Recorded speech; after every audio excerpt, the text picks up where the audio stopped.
दोस्तों, कैसे हैं आप सब। उम्मीद करती हूँ कि आप अच्छे होंगे और मन लगाकर पढ़ाई कर रहे होंगे। आपका स्वागत है मेरे YouTube channel exam warriors point पर, जिस पर हम CTET 2023 के एग्ज़ाम की तैयारी कर रहे हैं।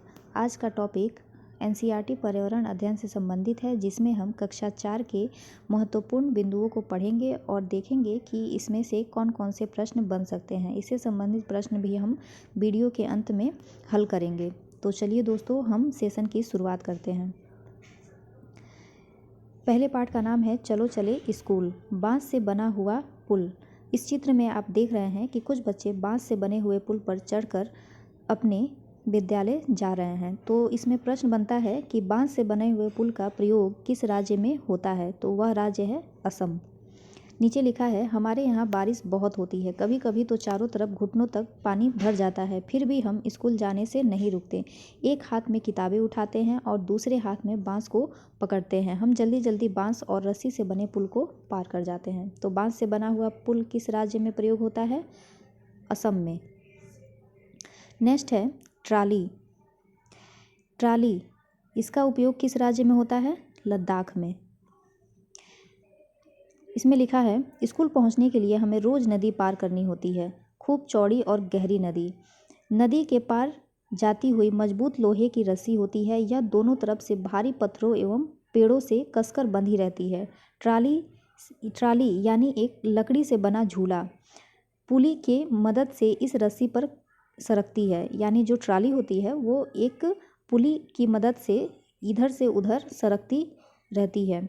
हम 4-5 बच्चे एक साथ ट्राली में बैठ जाते हैं और पहुंच जाते हैं नदी के उस पार। यानी ट्राली से बने हुए ट्राली वाले झूले को हम कहाँ उपयोग में देखते हैं? लद्दाख में। नेक्स्ट है बल्लम। Most important question. इससे हमेशा प्रश्न बनता है कि बल्लम क्या है या किस राज्य में पाया जाता है। तो बल्लम केरल राज्य में पाया जाता है। इसमें लिखा है केरल के कुछ भागों में बच्चे पानी को पार करने के लिए बल्लम यानी लकड़ी की बनी छोटी नाव में बैठकर स्कूल पहुंचते हैं। तो बल्लम क्या है? एक लकड़ी की बनी हुई छोटी नाव। अगला है ऊंट गाड़ी। राजस्थान। यानी ऊंट गाड़ी कहाँ पाया जाता है? राजस्थान में। हम रेगिस्तान में रहते हैं, हमारे यहाँ दूर दूर तक रेत ही रेत नज़र आती है। दिन में तो रेत खूब तपती है। हम ऊंट गाड़ी में बैठकर स्कूल पहुँचते हैं। ऊंट गाड़ी का प्रयोग कहाँ होता है? राजस्थान में। नेक्स्ट है बैलगाड़ी। बैलगाड़ी का उपयोग कहाँ होता है? अगला है जिन जानवरों के कान बाहर दिखाई देते हैं, उनके शरीर पर बाल होते हैं, वे बच्चे देते हैं। जिन जानवरों के कान बाहर दिखाई नहीं देते हैं और उनके शरीर पर बाल नहीं होते हैं, वे अंडे देते हैं। नेक्स्ट पार्ट है नंदू हाथी।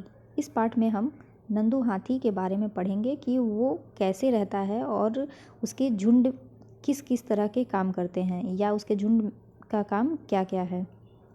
तो इस पृष्ठ पर कुछ काम का प्रश्न नहीं है जो परीक्षा में आए, तो हम अगले पृष्ठ पर देखते हैं।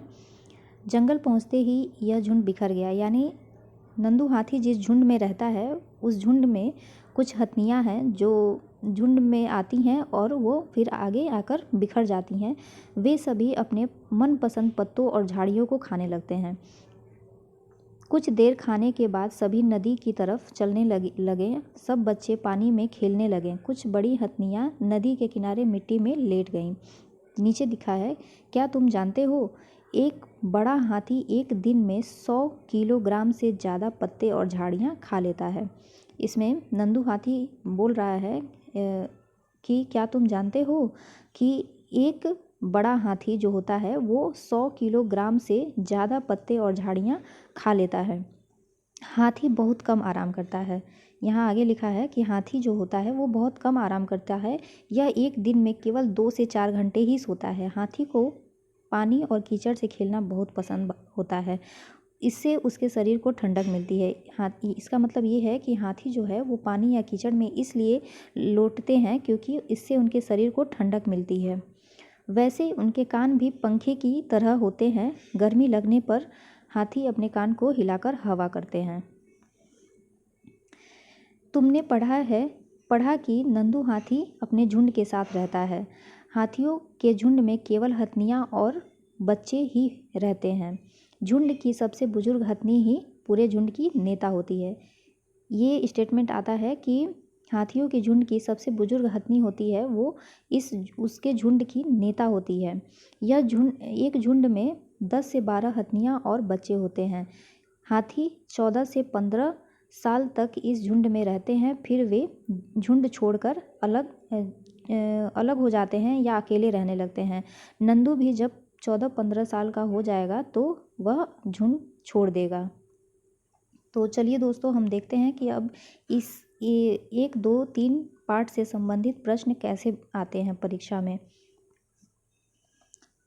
निम्नलिखित में से सही कथन चुनिए। ऐसे ही स्टेटमेंट वाले प्रश्न बनते हैं जो ABCD करके आते हैं और इसमें से हमें 2 या 3 विकल्पों को चयन करना होता है कि कौन कौन से सही हैं।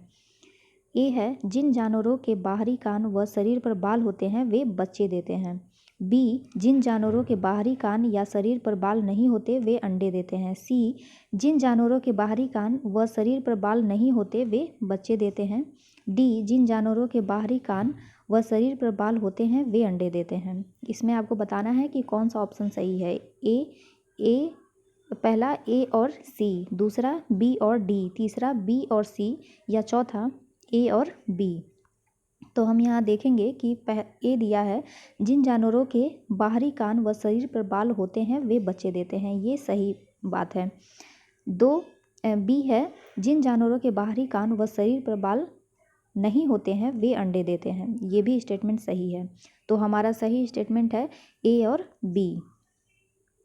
ऑप्शन चौथा हमारा सही है, जिसमें लिखा है ए और बी। नेक्स्ट है प्रश्न, हाथियों के झुंड के बारे में सही कथन को चुनिए। पहला स्टेटमेंट, ए, हाथियों के झुंड में केवल हथनियाँ और 14-15 वर्ष के बच्चे ही रहते हैं। बी, हाथियों के एक झुंड में किसी एक ही परिवार के सदस्य होते हैं। सी, झुंड की सबसे बुजुर्ग हथनी ही पूरे झुंड की नेता होती है। डी, एक झुंड में हथनियों और बच्चों की संख्या कितनी भी हो सकती है। तो दोस्तों आप बताइए कि इसमें से कौन सा ऑप्शन सही है।